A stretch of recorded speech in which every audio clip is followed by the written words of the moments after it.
رات کے پچھلے پہر حویلی کی روشنیاں مدھم ہو چکی تھیں، مگر احتشام خان کے کمرے میں موجود بھاری فانوس کی روشنی اب بھی گلاب کے پھولوں سے سجے بیڈ اور کمرے کے کونے کونے کو منور کر رہی تھی۔ عائزہ بیڈ کے ایک کونے میں سمٹی ہوئی بیٹھی اپنے بھاری سرخ دوپٹے کے پیچھے چھپی بیٹھی تھی۔ اس کا دل اتنی تیزی سے دھڑک رہا تھا کہ اسے اپنی دھڑکنیں صاف سنائی دے رہی تھیں۔ تھوڑی دیر بعد دروازہ کھلا اور احتشام کمرے میں داخل ہوا۔ اس نے پیچھے مڑ کر دروازے کو لاک کیا تو اس دستک کی آواز نے عائزہ کے وجود میں ایک تھرتھراہٹ پیدا کر دی۔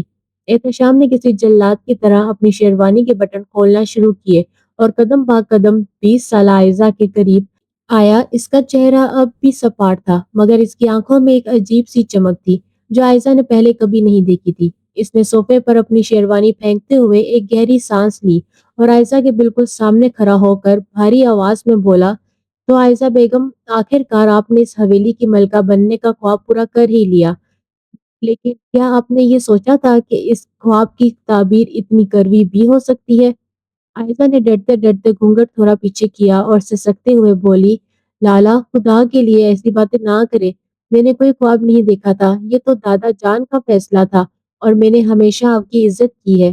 احتشام نے ایک جاندار قہقہ لگایا اور بیڈ پر اس کے اتنا قریب بیٹھ گیا کہ عائزہ کو اس کے پرفیوم کی تیز خوشبو بے حال کرنے لگی۔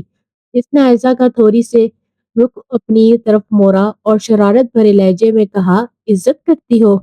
وہ جو میرے سگریٹ بہائے تھے وہ عزت تھی، یا وہ جو میری چائے میں نمک ڈالا تھا وہ محبت تھی؟ دیکھو عائزہ، اب تم میری قید میں ہو اور اس کمرے سے باہر تمہاری کوئی فریاد نہیں سنی جائے گی۔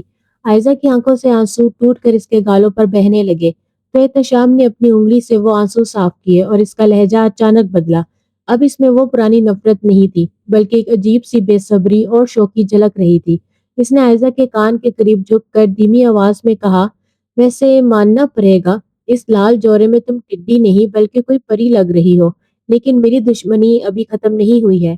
تم رونا بند کرو ورنہ میرا ارادہ بدل سکتا ہے۔ عائزہ نے ہچکیاں لیتے ہوئے کہا، آپ مجھے ڈرا کیوں رہے ہیں؟ کیا میں آپ کو اتنی ہی بری لگتی ہوں؟ احتشام نے اس کے بالوں کے لٹ کو انگلی پر لپیٹا اور مسکراتے ہوئے بولا، بری تو تم اتنی ہو کہ میرا جی چاہتا ہے تمہیں ابھی اٹھا کر باتھ روم میں لے جاؤں اور جیسے تم نے میرے سگریٹ فلش کیے تھے ویسے ہی تمہیں بھی کر دوں، لیکن پھر سوچتا ہوں کہ اتنی خوبصورت بیوی کو ضائع کرنا گھاٹے کا سودا ہوگا، اس لیے میری بات کان کھول کر سن لو۔ اب شرافت سے ادھر میرے آگے لیٹو اور یہ رونا دھونا بند کرو، ورنہ اگر میں اپنے اصل روپ میں آ گیا تو تم کہو گی کہ جہنم اس کمرے سے بہتر تھی۔ عائزہ نے معصومیت سے اس کی طرف دیکھا اور بولی، کیا آپ سچ مچ مجھے جہنم میں بھیج دیں گے؟ احتشام نے اس کے ہاتھ پر اپنی گرفت مضبوط کی اور اس کے چہرے کے قریب آ کر بولا، اگر تم نے میری بات نہ مانی تو ہاں، کیونکہ اب تم میری ہو اور میری مرضی کے بغیر تم سانس بھی نہیں لے سکتی۔ چلو اب جلدی سے یہ بھاری زیور اتارو، اس سے پہلے کہ میری برداشت ختم ہو جائے۔ عائزہ کو اس کے لہجے میں چھپی تپش اور بے صبری کا احساس ہوا تو وہ شرم سے سرخ ہو گئی۔ اس نے دبی آواز میں کہا، آپ تھوڑا دور ہو کر بیٹھے، مجھے گھٹن ہو رہی ہے۔ احتشام نے ایک شرارتی مسکراہٹ کے ساتھ جواب دیا، اب تو تمہیں اسی گھٹن کی عادت ڈالنی پڑے گی مسز احتشام، کیونکہ اب سے تمہاری ہر صبح ہر رات میرے ہی حصار میں گزرے گی۔ اور ہاں، جو تم نے کہا تھا نا سگریٹ پینے والے جہنم میں جاتے ہیں، تو یاد رکھنا اب اسی جہنم کی ملکہ تم خود ہو۔ اس نے عائزہ کا ہاتھ چوما اور اسے اپنی طرف کھینچتے ہوئے ایک بار پھر دھمکی دی کہ اگر اب ایک بھی آنسو گرا تو میں بھول جاؤں گا کہ تم تایا جان کی بیٹی ہو۔ میں صرف یہ یاد رکھوں گا کہ تم میری وہ مجرم ہو جس نے میرا سکون لوٹا ہے۔ اب تم خود ہی بتاؤ، صلح کرنی ہے یا مزید ڈرنا ہے؟ عائزہ نے اس کی آنکھوں میں موجود اپنی محبت کا پہلا عکس دیکھا تو اس کا ڈر دھیرے دھیرے کم ہونے لگا۔ اسے محسوس ہوا کہ اس سخت لہجے کے پیچھے ایک ایسا مرد چھپا ہے جو اسے کھونے سے ڈرتا ہے۔ احتشام نے اسے زبردستی لیٹنے کا اشارہ کیا اور خود اس کے برابر میں تکیہ رکھتے ہوئے بولا، شرافت سے باہوں میں آ جاؤ ورنہ سچی مچی جہنم کی سیر کروا دوں گا۔ یہ کہہ کر اس نے کمرے کی لائٹ مدھم کر دی اور عائزہ نے محسوس کیا کہ یہ رات اس کی زندگی کی سب سے پرسکون اور سب سے عجیب رات بننے جا رہی ہے، جہاں دھمکیوں میں بھی ایک انچاہی انکہی محبت چھپی ہوئی تھی، اور احتشام کی بے صبری اسے جتا رہی تھی کہ وہ اس نکاح سے کتنا خوش ہے، اگرچہ وہ اس کا اعتراف اپنی زبان سے نہیں کر رہا تھا۔ صبح کی پہلی کرن کھڑکی کے پردوں کی اوٹ سے چھن کر جب کمرے میں داخل ہوئی تو عائزہ کی آنکھ کھلی اور اس نے محسوس کیا کہ وہ اب بھی احتشام کے مضبوط حصار میں قید ہے۔ رات بھر کی تھکن اور اس نئے رشتے کے بوجھ نے اسے ایک عجیب سی کیفیت میں مبتلا کر دیا تھا۔ احتشام جو پہلے ہی جاگ چکا تھا، بڑے سکون سے اس کے معصوم چہرے کو تک رہا تھا۔ جیسے ہی عائزہ نے تھوڑی جنبش کی، اس نے اپنی گرفت اور مضبوط کر لی اور دبی آواز میں بولا، کیا ارادہ ہے مسز احتشام خان، اتنی جلدی اپنی قید سے فرار ہونے کا؟ عائزہ نے شرم سے اپنی آنکھیں بند کر لی اور کسمساتے ہوئے بولی، لالا پلیز چھوڑیں نا، صبح ہو گئی ہے، سب باہر ناشتے پر انتظار کر رہے ہوں گے اور چچی جان کیا سوچیں گی کہ میں ابھی تک سو رہی ہوں؟ احتشام نے ایک شوق قہقہ لگایا اور اس کے ماتھے پر بکھری لٹ کو ہٹاتے ہوئے بولا، چچی جان کو معلوم ہے کہ ان کا بیٹا کتنا ضدی ہے، اور اب تو تم میری قانونی ملکیت ہو تو کچھ نہیں کہے گا کوئی بھی، اور خبردار جو مجھے دوبارہ لالا کہا، اب میں تمہارا شوہر ہوں، کوئی بڑا بھائی نہیں۔ عائزہ نے آنکھیں کھول کر اسے دیکھا اور شرارت سے بولی، اچھا تو پھر کیا کہوں آپ کو، مغرور خان یا خروس بزنس مین؟ احتشام نے اس کی ناک مروڑی اور بولا، جو دل کرے کہو، لیکن اس میں تھوڑی محبت بھی ہونی چاہیے ورنہ جرمانہ بڑھنا پڑے گا۔ عائزہ نے ہنستے ہوئے اپنا ہاتھ چھڑانے کی کوشش کی اور بولی، اچھا بابا آپ چھوڑیں، مجھے شاور لینا ہے، بہت دیر ہو رہی ہے۔ احتشام نے اسے چھوڑنے کی بجائے شرارت سے کہا کہ اکیلے کیوں، میں بھی تو جاگ رہا ہوں، چلو ساتھ میں ہی تازہ دم ہوتے ہیں۔ عائزہ کا چہرہ ایک دم ٹماٹر کی طرح سرخ ہو گیا اور اس نے تکیہ اٹھا کر اسے مارا اور بولی، توبہ ہے، آپ کتنے بے شرم ہو گئے ہیں، ایک ہی رات میں اتنے بدل گئے۔ احتشام نے تکیہ پکڑ کر ایک طرف پھینکا اور بیڈ سے اترتے ہوئے اس کا ہاتھ تھاما اور اسے زبردستی باتھ روم کی طرف لے کے جانے لگا۔ عائزہ شور مچاتی رہی کہ لالا چھوڑیں پلیز، کوئی سن لے گا، مگر احتشام کہاں سننے والا تھا۔ عائزہ، زندگی میں پہلی بار مجھے یہ کمرہ اپنا لگ رہا ہے، ورنہ یہاں صرف فائلیں اور تنہائی تھی۔ عائزہ نے آئینے میں اس کا عکس دیکھا اور نرمی سے بولی، اور مجھے پہلی بار یہ احساس ہوا ہے کہ یہ خروس انسان اندر سے کتنا موم ہے۔ احتشام اس کے پیچھے آ کھڑا ہوا اور اس کے کندھے پر سر رکھ کر بولا، یہ موم صرف تمہارے لیے ہے، باقی دنیا کے لیے میں وہی پرانا احتشام خان ہوں۔ عائزہ نے اس کا ہاتھ تھاما اور بولی، وعدہ کریں کہ آپ ہمیشہ مجھ سے ایسے ہی بات کریں گے جیسے آج کر رہے ہیں۔ احتشام نے سنجیدگی سے اس کی آنکھوں میں دیکھا اور کہا، وعدہ رہا، مگر شرط یہ ہے کہ تم میرے سگریٹ دوبارہ نہیں بہاؤ گی۔ عائزہ نے کھلکھلا کر جواب دیا، وہ تو میں پکا کروں گی کیونکہ آپ کی صحت کا ٹھیکہ اب میرے پاس ہے۔ دونوں کی یہ خوبصورت نوک جھوک اور محبت بھری باتیں کمرے کی فضا کو مہکا رہی تھی۔ عائزہ کو اب اس نئے رشتے سے ڈر نہیں لگ رہا تھا، بلکہ اسے لگ رہا تھا کہ وہ ایک نئی اور حسین زندگی کا آغاز کر چکی ہے، جہاں شرارتیں بھی تھیں اور بے پناہ چاہت بھی۔ احتشام نے اسے تیار ہونے کا کہہ کر خود الماری سے اس کے لیے ایک خوبصورت لباس نکالا اور بولا، آج تم یہ پہنو گی، میری پسند کا۔ عائزہ نے مسکرا کر لباس تھاما اور سوچا کہ واقعی دادا جان کا فیصلہ غلط نہیں تھا۔ اس حویلی کی صبح آج اتنی روشن اور پر امید لگ رہی تھی، جیسے پرانے گلے شکوے سب رات کے اندھیرے میں بہہ گئے ہو اور اب صرف ایک دوسرے کا ساتھ ہی سب کچھ ہو۔ حویلی کے پروقار ناشتے کی میز پر جب دادا جان نے اپنی بھاری لہجہ گنجایا تو سب کے ہاتھ وہیں رک گئے۔ انہوں نے احتشام کی طرف دیکھے بغیر بڑے سکون سے کہا کہ احتشام، آج سے عائزہ تمہارے ساتھ آفس جائے گی، اسے خاندانی کاروبار کے طور طریقے سیکھنے ہیں، آخر اسے بھی تو کل کو یہ سب سنبھالنا ہے۔ احتشام نے حیرت سے اپنا چمچ پلیٹ میں پٹکا اور بولا، لیکن دادا جی، عائزہ اور بزنس، یہ تو فائلیں دیکھ کر ہی سر درد کی شکایت کرنے لگے گی، اور میرا آفس کوئی پکنک پوائنٹ نہیں ہے جہاں یہ اپنی شرارتیں جاری رکھے۔ دادا جان نے اخبار کی اور سے اسے گھورا اور دو ٹوک لفظوں میں کہا کہ یہ میرا حکم ہے، اور عائزہ بیٹی تم تیار ہو جاؤ، تمہارے لیے الگ کیبن بنوایا گیا ہے۔ عائزہ نے میز کے نیچے سے احتشام کا انگوٹھا دکھایا اور معصومیت سے بولی، جی دادا جان، میں بالکل تیار ہوں، ویسے بھی خان صاحب اکیلے بور ہو جاتے ہوں گے، میں ان کا دل بہلاؤں گی۔ احتشام نے ایک لمبی سرد آہ بھری اور بربرایا کہ میرا دل نہیں، تم میرا سکون برباد کرو گی۔ جب وہ دونوں آفس پہنچے تو احتشام نے سنجیدگی کا لبادہ اوڑھ لیا اور عائزہ کو سخت ہدایات دیتے ہوئے بولا، دیکھو عائزہ، یہاں تم میری بیوی نہیں بلکہ ایک ٹرینی ہو، میرے کام میں مخل مت ہونا اور خاموشی سے وہ فائلیں پڑھو جو میں نے تمہیں میز پر رکھی ہیں۔ عائزہ نے اپنی بڑی بڑی آنکھیں گھمائی اور کرسی پر گھومتے ہوئے بولی، یہ فائلیں اتنی بورنگ ہے، ان میں صرف نمبر لکھے ہیں، کیا ہم یہاں لوڈو نہیں کھیل سکتے؟ احتشام نے غصے سے اسے دیکھا تو وہ فوراً فائل میں منہ چھپا گئی۔ لیکن آدھے گھنٹے بعد ہی اس کی شرارتیں شروع ہو گئی۔ اس نے آفس کے پیون کو بلا کر اسے چپکے سے کہا کہ صاحب کی ایسی کافی بنا کر لاؤ جس میں چینی کی جگہ تھوڑا سا نمک ہو، اور جب کافی آئے تو احتشام نے ایک گھونٹ بھرتے ہی پورا مگ واپس رکھ دیا اور آئزہ کی طرف دیکھ کر چلایا، آئزہ یہ تمہاری حرکت ہے نا؟ آئزہ نے بڑے معصومانہ انداز میں اپنی کرسی اس کے قریب کی اور بولی، خان صاحب آپ بہت سست لگ رہے تھے، میں نے سوچا آپ کا بلڈ پریشر ہائی کر دوں تاکہ آپ کام جلدی ختم کر سکیں۔ احتشام نے سر پکڑ لیا اور بولا، خدا کے لیے مجھے کام کرنے دو، ایک اہم میٹنگ ہے میری تھوڑی دیر میں۔ جب غیر ملکی وفد آفس آیا اور کانفرنس روم میں سنجیدہ گفتگو چل رہی تھی، آئزہ نے چپکے سے احتشام کے لیپ ٹاپ کی اسکرین پر ایک کارٹون والا وال پیپر لگا دیا جس میں ایک گدھا سوٹ پہنے بیٹھا تھا۔ جیسے ہی احتشام نے پریزنٹیشن کے لیے لیپ ٹاپ کھولا تو سامنے وہ تصویر دیکھ کر سب کلائنٹس ہنسنے لگے۔ احتشام کا چہرہ غصے سے تمتما اٹھا، لیکن اسے سب کے سامنے ضبط کرنا پڑا۔ میٹنگ ختم ہوتے ہی اس نے آئزہ کو بازو سے پکڑ لیا اور اپنے کیبن میں لا کر بولا، تم چاہتی کیا ہو آئزہ؟ کیا میری عزت کا جنازہ نکالنا تمہارا مشن ہے؟ آئزہ نے اس کی قمیض کا بٹن ٹھیک کرتے ہوئے پیار سے کہا، لالا آپ ہر وقت اتنے سنجیدہ رہتے ہیں، آپ کے ماتحت آپ سے ڈرتے ہیں، میں تو بس ماحول کو تھوڑا ہلکا کر رہی تھی، اور دیکھیں وہ گورے کتنا خوش ہو کر گئے ہیں۔ احتشام نے اسے گھورا مگر اس کے چہرے کی معصومیت دیکھ کر اس کا غصہ آہستہ آہستہ پگھلنے لگا۔ اس نے محسوس کیا کہ آئزہ اس کی بے تکی باتوں اور اس کی شرارتوں کی وجہ سے اس کے بورنگ آفس میں ایک زندگی سی آ گئی ہے۔ دوپہر کے کھانے پر جب آئزہ نے گھر سے لایا ہوا پراٹھا اور اچار اس کے سامنے رکھا تو احتشام نے منہ بناتے ہوئے کہا، یہاں لوگ پیزا اور سینڈوچ کھاتے ہیں آئزہ، یہ کیا دیسی پن ہے؟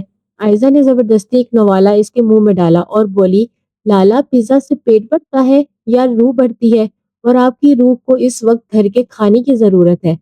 احتشام نے نوالہ چباتے ہوئے محسوس کیا کہ آئزہ کے ساتھ وقت کیسے پر لگا کر اڑ رہا ہے۔ اسے دھیرے دھیرے اس کی موجودگی کی عادت ہونے لگی، یہاں تک کہ جب وہ ایک گھنٹے کے لیے کسی فائل کو لینے دوسرے کمرے میں گئی تو احتشام بار بار دروازے کی طرف دیکھ رہا تھا۔ وہ آئی کیوں نہیں؟ آئزہ نے واپس آ کر پوچھا، کیا ہوا لالا؟ مجھے یاد کر رہے تھے؟ احتشام نے فائل میں سر گھساتے ہوئے جھوٹ بولا کہ بالکل نہیں، میں تو سوچ رہا تھا کہ تمہارے بغیر یہاں کتنا سکون ہے۔ عائزہ نے اس کے کان کے قریب جھک کر سرگوشی کی، جھوٹ بولنا آپ کو بالکل نہیں آتا لالا، آپ کی آنکھیں بتا رہی ہیں کہ آپ کو میری ٹر ٹر کی عادت ہو گئی ہے۔ احتشام نے مسکرا کر اسے دیکھا اور دل میں تسلیم کیا کہ دادا جان کا مقصد پورا ہو رہا ہے۔ وہ دونوں اب صرف ایک چھت کے نیچے نہیں بلکہ ایک دوسرے کے دلوں کے قریب آ رہے تھے۔ عائشہ کی مداخلت نے اس کی مشینی طرز زندگی میں جذبات کے رنگ بھر دیے تھے، اور اب اسے عائزہ کے بغیر آفس کا وہ عالی شان کمرہ بالکل خالی اور بے رونق لگنے لگا تھا۔ شام کو جب وہ دونوں گھر واپس جا رہے تھے تو احتشام نے گاڑی چلاتے ہوئے عائزہ کا ہاتھ تھاما اور کہا، کل سے تم میری کیبن میں ہی بیٹھو گی، الگ کیبن کی ضرورت نہیں ہے۔ عائزہ نے کھلکھلا کر جواب دیا کہ کیوں لالا، کیا مجھ پر نظر رکھنی چاہتی ہیں، یا میری شرارتوں کے بغیر آپ کا کام نہیں چل رہا؟ احتشام نے صرف مسکرا کر اسے دیکھا اور گاڑی کی رفتار بڑھا دی، کیونکہ اسے پتا تھا کہ شرارتی ٹڈی نے اس کے دل کے بند دروازے کھول دیے ہیں۔ عائشہ کے بعد اب حویلی میں مریم کی شادی کی تیاریاں عروج پر تھی اور چاروں طرف مہمانوں کی گہما گہمی تھی، لیکن خوشیوں نے ان لمحوں میں اچانک ایک تلخی اس وقت پیدا کی جب مریم کی ساس بیگم بیلا اپنی چند قریبی رشتہ داروں کے ساتھ مریم کے کمرے میں داخل ہوئی۔ مریم اس وقت تیار ہو کر بیٹھی تھی اور عائزہ اس کے ساتھ موجود تھی۔ بیگم بیلا نے مریم کے گلے میں موجود سونے کے سیٹ کو حقارت سے دیکھا اور اپنی ساتھ کھڑی بہن سے بلند آواز میں کہنے لگی کہ بہن دیکھو تو صحیح، ہم نے کتنے ارمانوں سے اس گھر کا رشتہ مانگا تھا کہ بڑے گھرانے کے لوگ ہیں، لیکن یہاں تو ناک ہی کٹ گئی، جتنا زیور مریم کو پہنایا گیا ہے اس سے زیادہ تو ہمارے گھر کی نوکرانیاں پہن لیتی ہیں۔ مریم کی آنکھوں میں آنسو آ گئے اور اس کا چہرہ اتر گیا۔ عائزہ جو قریب ہی کھڑی تھی یہ سب سن کر تلملا اٹھی، اسے مریم کی خاموشی اور ساس کی زبان درازی برداشت نہ ہوئی۔ وہ فوراً آگے بڑھی اور بڑے ہی اعتماد لہجے میں بولی، خالہ جان، لگتا ہے آپ کو غلط فہمی ہوئی ہے، یہ جو زیور مریم نے پہنا ہے یہ تو صرف دادا جان کی طرف سے ایک چھوٹی سی نشانی ہے، اصلی زیور تو ابھی پہننا باقی ہے۔ بیگم بیلا نے تیکھی نظروں سے اسے دیکھا اور بولی، اچھا، تو وہ دراصل زیور کہاں ہے؟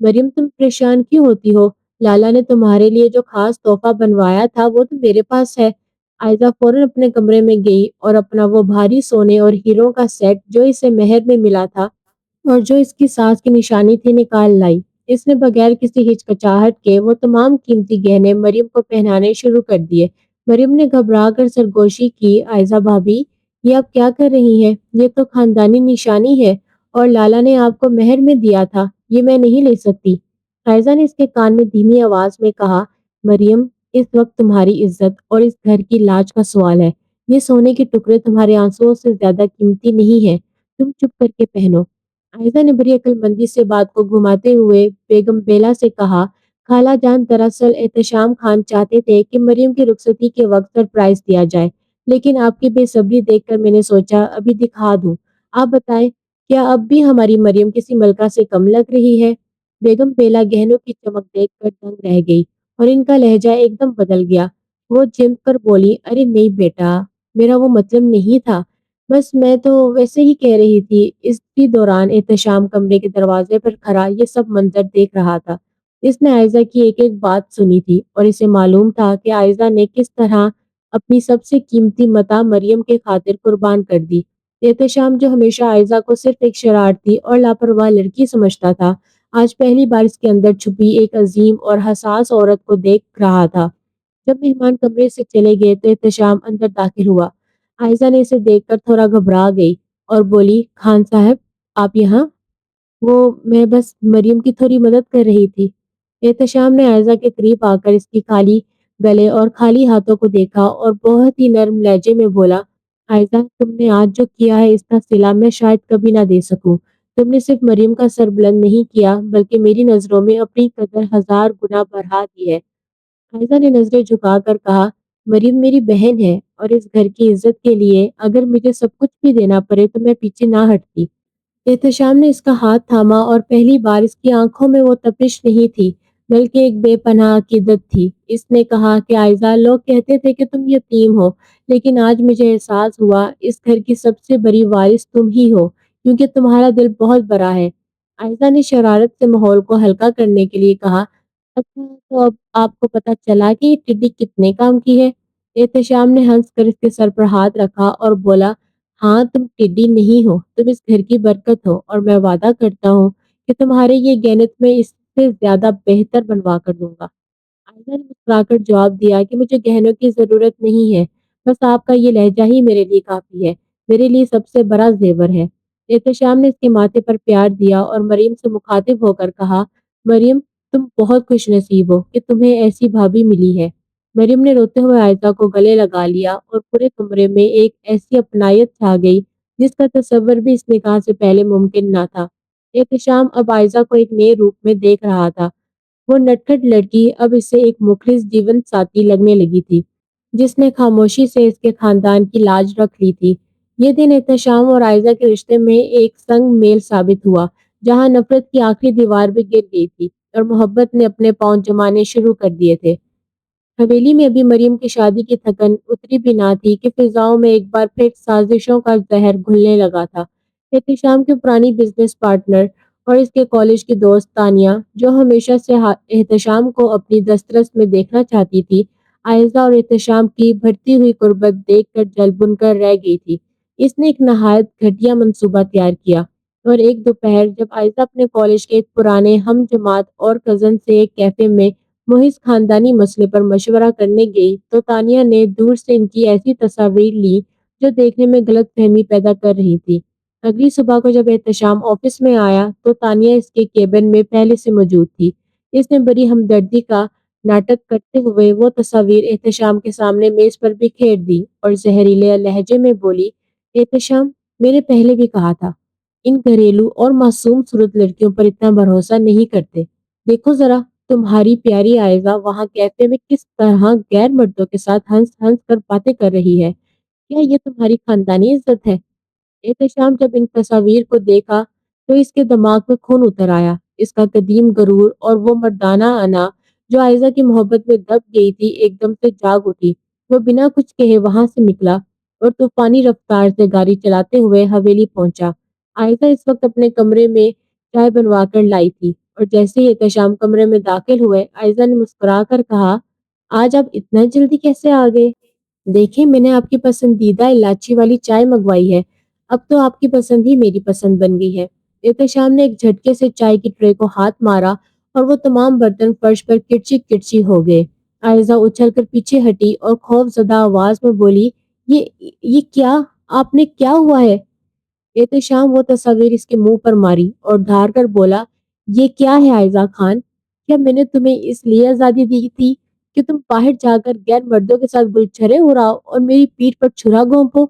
عائزہ نے کانپتے ہاتھوں سے وہ تصاویر اٹھائی اور حیرت سے بولی، لالا یہ تو میرے ماموں زاد کزن ہے، ہم صرف ایک ضروری بات کر رہے تھے، آپ غلط سمجھ رہے ہیں، خدا کے لیے میری بات تو سنیں۔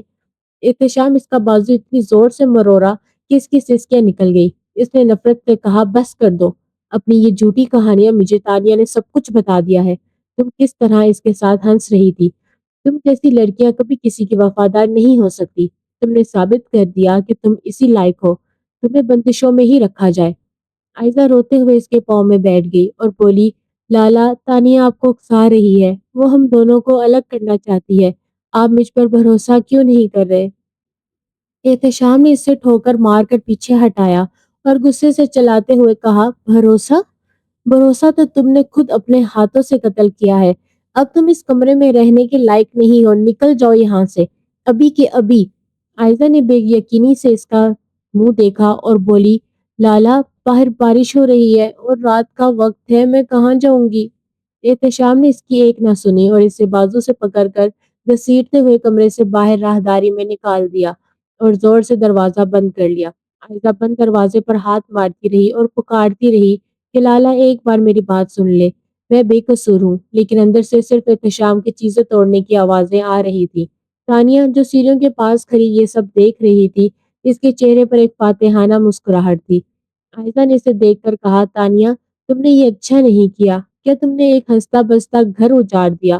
تانیہ نے قریب آ کر سرگوشی کی، عائزہ بی بی احتشام صرف میرا ہے اور تم جیسے کچرے کی جگہ اس عالی شان کمرے میں نہیں بلکہ اس سرد راہداری میں ہے۔ عائزہ سسکیاں لیتی ہوئی حویلی کے پچھلے حصے کی طرف چلی گئی جہاں موسلا دار بارش اس کے آنسوؤں کو چھپا رہی تھی۔ اسے یقین نہیں آ رہا تھا کہ وہ احتشام جو کل تک اس کے ماتھے پر پیار دے رہا تھا آج اسے ایک پل میں پرایا کر گیا۔ احتشام کمرے کے اندر صوفے پر سر گرائے بیٹھا تھا، اس کا دل جل رہا تھا مگر اس کا غرور اسے حقیقت دیکھنے کی اجازت نہیں دے رہا تھا۔ وہ بار بار وہی تصاویر دیکھتا اور اس کا غصہ سوا ہوتا جا رہا تھا۔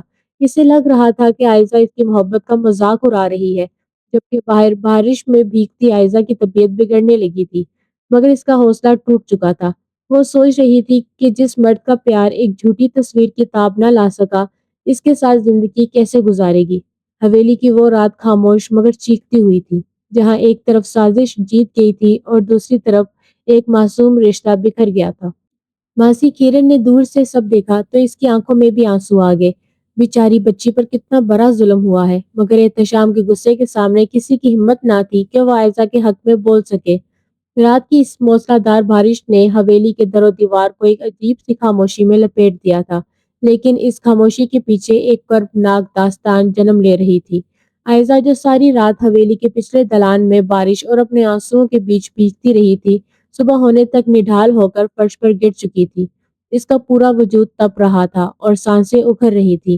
جیسے ہی ماسی کیرن نے اسے اس حال میں دیکھا تو اس کی چیخ نکل گئی اور وہ بھاگتی ہوئی احتشام کے کمرے کی طرف گئی اور زور زور سے دروازہ پیٹتے ہوئے چلانے لگی، چھوٹے صاحب جلدی باہر آئیں، عائزہ بی بی تو مر رہی ہے، ان کا جسم تو آگ کی طرح جل رہا ہے۔ احتشام جو رات بھر اسی کشمکش میں جاگ رہا تھا کہ اس نے کیا صحیح کیا اور کیا غلط، فوراً باہر نکلا اور جب اس نے عائزہ کو سفید فرش پر بے سدھ پڑے دیکھا تو اس کے پاؤں تلے سے زمین نکل گئی۔